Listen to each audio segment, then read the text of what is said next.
Што е договорено во Слупчане за плаќање на сметките за струја и дали едни ќе плаќаат за други?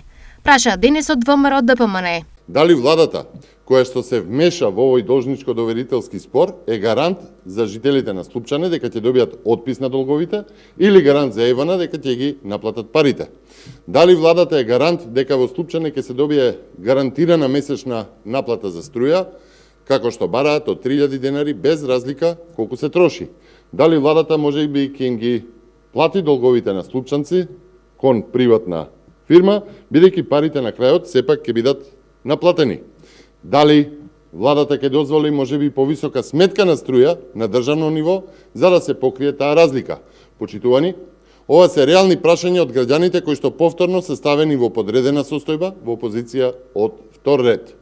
Епска драма за почитување на закон за плаќање сметки за струја. Ова е брука, но почитувани, ова е и резултат на корупцијата, на криминалот, на предприемачкиот дух на младите со презиме Ахмети или Груби, на рекламите на владата на сметките за струја.